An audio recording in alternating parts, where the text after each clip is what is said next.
assalaamu calaykum. Wuxuu Alle subxaanahu wa tacaala bani aadamka u soo diri jiray rusushiisa, wuxuuna ku ayidi jiray mucjizooyin rabbaani ah, taasoo dadka u caddayn jirtay runsheegista rasuulkooda. Nebi walbana wuxuu lahaa mucjizo u gaar ah. Tusaale ahaan, Nebi Ibraahim calayhi salaam, Alle idinkiisa ayuu dabkii lagu tuuray uga badbaaday. Nebi muusena calayhi salaam, ushiisa ayuu baddii ku dhuftay oo laba u kala dhambalay. Nebi ciisena calayhi salaam, wuxuu Alle subxaanahu wa tacaala ku karaameeyey in ka badan hal mucjiso. Balse mucjizooyinkiisa waxaa ugu weyneed inuu awood u lahaa inuu Alle idinkiisa ku soo nooleeyo dadkii dhintay. Haddaba maxay ahayd sirta ka dambaysay mucjisadaas la yaabka badnayd? Yaase ka mid ahaa dadkii uu soo nooleeyey Nebi ciise calayhi salaam? Sidee buuna ku soo noolayn jiray? Muuqaalkan gudihiisa ayaan idinkaga jawaabi doonaa dhammaan su'aalahaas iyo kuwo kaloo badan. Daawasho wacan. Balse ka hor inta aanan bilaabin, haddii aad nagu cusub tahay fadlan ha iloobin channelka inaad subscribe saarato si aad inoo dhiirageliso, gambaleelkana furo si ay kuu soo gaaraan muuqaaladeena xiga. Nebi ciise calayhi salaam wuxuu lahaan jiray mucjizooyin dhowr ah, balse tan ugu weyneed uguna xoogga badnayd waxay ahayd inuu awood u lahaa Alle idinkiisa inuu ku soo nooleeyo dadkii dhintay. Wuxuu awood u lahaa naf walba oo dhimata inuu Alle idinkiisa ugu soo celiyo nolosha. Waxaan idiin soo tirin doonaa dadkii ugu caansanaa ee uu Nebi ciise calayhi salaam soo noolaysiiyey iyo qisadooda. Dadkaasna waxaa ugu caansanaa 4 qofood. Kan ugu horreeyana waa Caazir oo ahaa Nebi ciise saaxiibkiisa.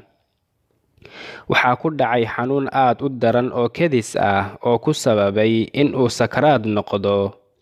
Markaas bay walaashiisa qof ugu dirtay Nebi ciise calayhi salaam oo u sheegtay in Caazir uu sakaraad yahay.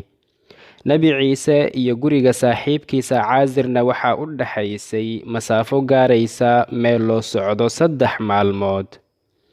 Markii uu soo gaarayna waxaa loo sheegay inuu dhintay. Markaas buu walaashiisa ku yidhi, waxaad i tusisaa qabrigiisa. Walaashiis ayaa waday oo geysay qabriga saaxiibkiisa. Markaas buu Nebi ciise yidhi, Allihii toddobada samadood iska lahaayow, waxaad ii dirtay banu Israa'iil si aan diintaada ugu yeero. Waxaadna ii sheegtay in aan idinkaaga maydka ku soo noolayn karo. Ilaahayow Caazir soo noolaysii. Markaas buu qabrigiisa u jeestay oo yidhi, qum biidnillaah, oo micnaheedu tahay Ilaahay idinkiisa ku soo kac. Markaas buu Caazir ku soo kacay Alle idinkiisa subxaanahu wa tacaala. Muddo ayuuna noolaaday ilaa uu carruur ka dhaldhalay. Qofkii labaad ee uu Nebi ciise calayhi salaam Alle idinkiisa ku soo nooleeyey wuxuu ahaa Ibnul Cajuuz. Isagoo naxash lagu sido ayaa la soo mariyey Nebi ciise agtiisa. Markaas buu Nebi ciise ugu duceeyey inuu ku soo kaco Alle idinkiisa subxaanahu wa tacaala. Markaas buu dhimashadiisa ka soo kacay isagoo nool oo ka degay naxashkii lagu siday. Markaas buu dharkiisa xirtay oo naxashkiina qaaday oo ku laabtay ahalkiisa. Waxaana la sheegaa in markaas kadib uu ninkaani ilmo dhalay. Maydka saddexaad ee uu soo nooleeyey Nebi ciise calayhi salaam waxaa la sheegaa in uu ahaa mid ka mid ah boqorradii xilligii Nebi ciise calayhi salaam. Wuxuu ahaa mid dhintay oo naxashka lagu qaaday. Wuxuuna Nebi ciise calayhi salaam ku sameeyey isla sidii uu ku sameeyey Ibnul Cajuuzka. Wuxuu Nebi ciise calayhi salaam ku yidhi, qum biidnillaah. Waa uu soo fadhiistay isagoo nool oo neefsanaya. Waxaa kaloo la sheegaa in maydka saddexaad uu ahaa saaxiibkiisa Caazir gabadhiisa. Markii ay dhimatay, maalin kadib ayuu Nebi ciise calayhi salaam soo gaaray. markaas baa lagu yidhi, ma noo soo noolaynaysaa? Shalay ayay dhimatay. Markaas buu Alle subxaanahu wa tacaala u baryay, kadibna waa ay soo noolaatay. balse kufaartii faajiriinta ahayd markii ay arkeen mucjisadan rabbaaniga ah, iyagoo caraysan ayay dhaheen, waxaad soo noolayn kartaa oo keliya dadka dhintay mar dhow. Waxaaba laga yaabaa in aysan dhimanin oo ay suuxdin ku jireen. Haddii aad run sheegayso, waxaad noo soo noolaysaa Saam binu Nuux. waxaana geeridiisa xilligaas ka soo wareegatay 4,000 oo sano. Markaas buu Nabi Ciise calayhi salaam ku yidhi, itusiya qabrigiisa. Markaas bay Nabi Ciise calayhi salaam iyo kuwii su'aasha weydiiyey isla aadeen meeshii uu Saam ku duugnaa 4,000 oo sano. Markaas buu Nabi Ciise calayhi salaam tukaday 2 rakacdood, wuxuuna yidhi, Rabbiyo waad og tahay waxa ay weydiiyeen ee ii soo saar Saam binu Nuux. Markaas buu u jeestay Saam oo ku yidhi, Saam binu Nuuxow, Ilaahay idinkiisa ku soo kac. Wuxuuna ku celiyey mar labaad iyo mar saddexaadba. Markaas buu dhulku kala dillaacay oo uu ka soo dhex baxay Nabi Nuux calayhi salaam wiilkiisa isagoo carrada iska jafaya. Wuxuuna yidhi, labbayka yaa rasuulallaahi wa kalimatuh. Waa ikan waan kuu imid rasuulkii Ilaahayow.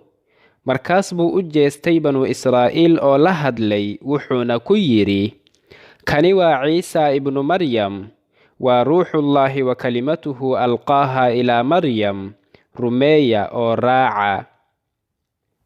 Kadibna wuxuu u soo jeestay Nabi Ciise calayhi salaam, wuxuuna ku yidhi, yaa ruuxallaah, markii koowaad ee aad ii yeeraysay ayuu Alle subxaanahu wa tacaala isku keenay lafahayga oo iga dhigay qof dhammaystiran. Markii labaad ee aad ii yeeraysana naftii ayaa igu soo laabatay.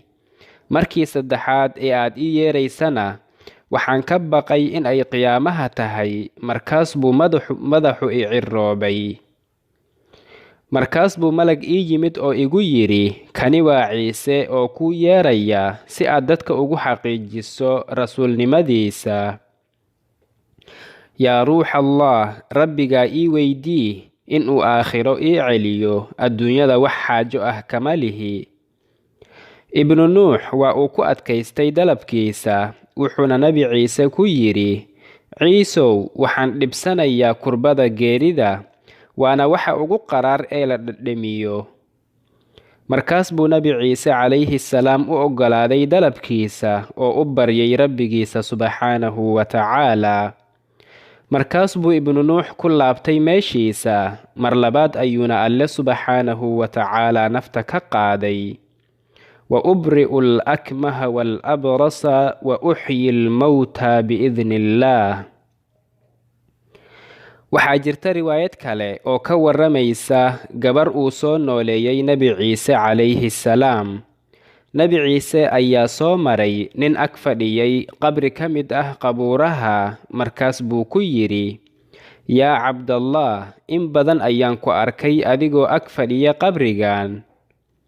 Ninkii ayaa ugu jawaabay, yaa ruuxallaah, waa xaaskaygii, quruxdeeduna waxay ahayd sidaas iyo sidaas. Markaas buu Nabi Ciise wayse qaatay oo 2 rakac tukaday, kadibna wuxuu u jeestay qabriga. Markaas buu yidhi, quumii biidni illaah. Waaba noole aad u madow badan oo ka soo baxaya qabrigiisa oo aad mooddo geed jiridkiisa oo la gubay. Markaas buu Nabi Ciise weydiiyey, yaa tahay? Markaas buu yidhi, yaa rasuulallaah, waxaan cadaabka ku jiray muddo 400 oo sano ah. Markii aad ii yeertana waxaa la igu yidhi, ajiib, waana ku soo ajiibay. Xanuunka iga soo maray cadaabka awgii, haddii uu Alle subxaanahu wa tacaala hal mar un igu celin lahaa adduunyada, waxaan kula ballami lahaa in aanan ku caasin doonin weligayga dambe ee Ilaahay ii bari. Nabi Ciise ayaa ninkan xaaladiisa ka naxay oo Alle subxaanahu wa tacaala u baryay. Kadibna waxaa lagu yidhi ha joogo. Wuuna joogay oo nolosha ayaa dib loogu soo celiyey. Markaas baa waxaa qayliyey ninkii ag fadhiyey qabriga oo yidhi yaa rasuulallah, qabrigan waad ku qaldantay, qabriga xaaskayga waa kan. Markaas buu Nabi Ciise u jeestay qabriga oo ku yidhi quumii biidnillaah. Waxaa qabriga ka soo baxday haweenay aad u qurux badan. Isla markiiba ninkeeda ayaa gacanta qabsaday oo la aaday geed weyn hoostiisa si uu ugula raaxaysto hoostiisa. Markaas baa waxaa geedkaas hortiisa soo maray wiil uu dhalay nin boqor ahaa. Markaas buu gabadhii eegay, iyaduna waa ay soo eegtay. Markaas buu ka helay oo u baaqay. Markaas bay ka tagtay ninkeeda isagoo hurda, waxayna raacday wiilkii boqorka. Ninkeedii ayaa markii uu soo toosay raadis u galay xaaskiisa ilaa uu ka arkay. Markaas buu yidhi waa xaaskayga. Kadibna wiilkii boqorka ayaa yidhi waa jaariyadayda. Markaas baa waxaa soo maray Nabi Ciise calayhi salaam. Wuxuu gabadha ku yidhi noo soo celi wixii aan ku siinay. Isla markiiba waxay dhacday iyadoo mayd ah. Markaas buu Ciise yidhi ka warrama nin dhintay isagoo gaal ahaa oo Ilaahay soo nooleeyey oo kadibna rumeeyey. Sidoo kale ka warrama haweenay uu Alle subxaanahu wa tacaala oofsaday iyadoo mu'minad ahayd, kadibna soo noolaysiiyey oo ku gaalowday. Qisadanna waxay ka mid tahay qisooyinka in badan la wariyo balse wax daliil ah ma lahan. Inaguna ma rumaynayno mana beeninayno. Waxay noqon kartaa mid sax ah, waxay noqon kartaa mid aanan sax ahayn. Mucjisadan wax noolayntana waxay ahayd mucjisadii ugu dambeysay mucjisooyinkii Nabi Ciise calayhi salaam. Hadafkeeduna wuxuu ahaa in Nabi Ciise lagu ayido iyo in Alle subxaanahu wa tacaala uu dadka tusiyo in soo noolaynta iyo bacthiga ay Alle agtiisa ka tahay wax aad u fudud. Dhammaan makhluuqaadka dib ayaa loo soo saari doonaa maalinka qiyaamaha. Ka hor inta uusan imaanin Nabi Ciise calayhi salaam, waxaa dhacday dhowr dhacdo oo wax soo noolaysiinta ah. Waxayna ka mid ahayd midii dhacday ama waxaana ka mid ahaa midii dhacday xilligii Nabi Muuse calayhi salaam oo uu Alle subxaanahu wa tacaala noogu sheegay suuratul Baqara. Wuxuuna yidhi Alle subxaanahu wa tacaala فقلنا اضربوه ببعضها كذلك يحيي الله الموتى ويريكم آياته لعلكم تعقلون. Markaasuu Alle subxaanahu wa tacaala Nabi Muuse ku amray inuu qoomkiisa ku amro in ay maydka ku dhuftaan xubin ka mid ah hilibka lo'dii ay qaleen. Lo'daasoo ahayd lo'dii jaallaha ahayd ee ay gowraceen. Markaas bay ku dhufteen, markaas bay naftu ku soo laabatay maydka. Waa uu ka soo toosay dhimashadiisa si uu dadka u tusiyo mujrimkii dilay. Dhacdada kalena waxay dhacday xilligii Cusayr, kaasoo soo maray magaalo la halaagay. Markaas buu yidhi sidee buu Alle nolosha ugu soo celinayaa qaryadan oo sidan u burburtay? Allena subxaanahu wa tacaala wuxuu yidhi أو كالذي مر على قرية وهي خاوية على عروشها قال أنى يحيي هذه الله بعد موتها. wuxuuna watay dameerkiisa iyo cuntadiisa. Isla markiiba Alle ayaa oofsaday subxaanahu wa tacaala. Wuxuu Alle subxaanahu wa tacaala soo nooleeyey 100 sano kadib si uu u tusiyo in uu awoodo wax walba. Dameerkiisana hortiisa ayuu ku soo nooleeyey, raashinkiisana sidiisa ayuu u ahaa oo waxba iskama aysan bedelin.